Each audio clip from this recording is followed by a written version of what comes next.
Okay, so a little short side around the green. I'll open the face up, aim left, wrists. Don't let the club lean forward. No shaft lean. Use the bounce. Okay. Cool. That worked. Hey guys, welcome to my YouTube channel. So listen, there's a far easier way around the greens than overcomplicating it with where should your ball be, which way should the face be open, should the shaft be vertical, leaning back, forward, where should the weight, all of these things, right? Let's simplify it and let's today learn a really simple shot to use around the green edge, anything from 20 yards in. Trust me, anybody I show this shot to, you've probably seen a little bit of it before, but I'm going to talk more in depth about it. And anybody I've showed it to transformed their shots around the green, getting up and down more often, or in some cases, just making sure you get on that green first time and don't duff or thin it. Okay, so stay tuned. I'm going to talk about how we can use all of these clubs, same technique, get up and down more often around the greens and lower those scores. So before we get started, if you could, please don't forget to hit the like button, hit the subscribe button, and let's get started. Okay guys, so we hit a ball, we missed the green. What are we going to do? We've got options. We got here 7 to pitch and wedge, 52, 56, and 60. Which one am I going to choose? And what technique do I use for each of these clubs? Well, here's the thing. We learn this technique. We don't change it. We change the club, and you get a different result on how the ball reacts when it lands. Okay, so let's look first of all at the setup as to how we're going to play this shot. We're going to discuss in detail about the setup for this shot because ultimately it is a setup shot and it is very, very simple to get right once your setup is good. So from the front on, we're going to discuss stance width first. What we want to do, get our feet, take the width of our club head, and we're going to place that between our heels. This is how wide we would like our feet. Now, from that, if you notice, both of my feet point straight. What we're going to do is we're going to take our lead foot, our left foot, and turn it out about 20 degrees. Okay, so we've got stance width, club head, left toe turned out. Now, our ball position is really important for this shot, and if you notice with this golf ball and where the alignment stick is, you'll see that I have it just behind center. Use the heels as a reference, not the toes. All right, so now we've got stance width, ball position, and also we're flaring that left toe. Now, as we set up to this shot, which way should our weight be? Should we be more on our right, more on our left, or about 50-50? Well, for this, we're going to go 70-80% on our lead side, okay, our left side. Now, for a right-handed golfer, this way we're leaning over. Now, what you'll notice, as I go from 50-50 and lean, you'll see I'm bringing the club shaft with me to where I create a nice straight line down my left arm and club, and as I bring my right hand in, I create a Y shape. Now, that's going to become really important. Remember that Y, because that is critical as we talk about the motion to play this shot. So let's discuss the down the line perspective now that we're set up correctly from the front, and this piece is absolutely critical to get the results that we want. So what we're going to do from here, we're going to set the club more vertical, okay?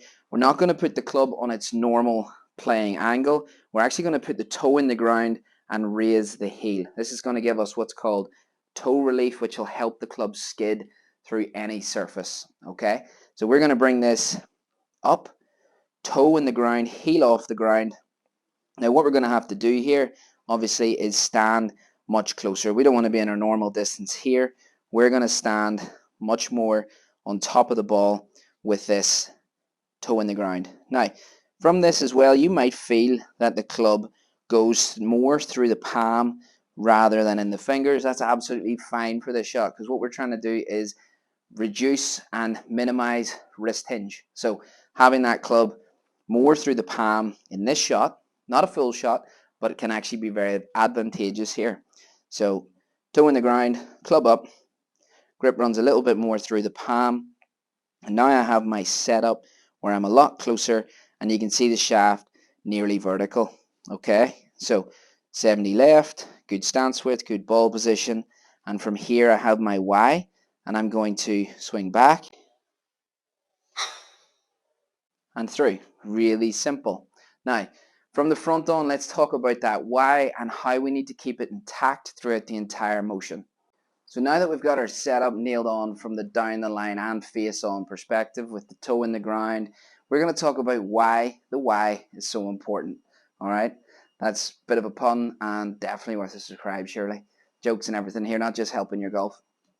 So let's talk about this from the front. We've got our setup, we've created our why, and as we make the motion back and through, we want to keep that why intact. So you'll notice I'm not going up here. We don't need to do that for this shot. That's different. That's more of a pitch, and we're going to be much further away from the green for that shot. So here we've got our Y back and through. You'll notice I'm keeping that intact throughout. If I flip around this way, back and through, you'll see that I still have the same angle. Okay, what I'm not going to do is try and lift this ball, get more height or anything like that by letting my right wrist fire, my left wrist stop, club pass, all those things. Don't need it, not relative here for this shot. So we've got our Y, we're rocking back and through. It's simple as that. Kind of like a big putt. And something I like to do, which might be very beneficial to you, is when I'm hitting putts, I like to run my left index finger down the outside of my fingers on my right hand. Okay, this stops me getting wristy when I'm putting. Now, I like to take this technique and do the exact same grip because it stops me from letting this happen. I can keep it more solid through here, back and through. Okay, so let's talk about different clubs and how you can use the same technique no matter where you are around the greens and get a different result, same technique. So two opposite ends of the spectrum here. Now remember, we can use every club in between these two. We've got 60 and a 7-iron. So we can use everything the exact same technique. So let's imagine now we're a few paces off the green. The pin's tucked pretty tight. We'll grab our 60. We're not trying to be special. We don't need to open the face or anything here. We don't need to get the wrists involved. All we're doing is the same technique. Toe in the ground. Get our Y back and through. Ball comes out much softer, doesn't run as far.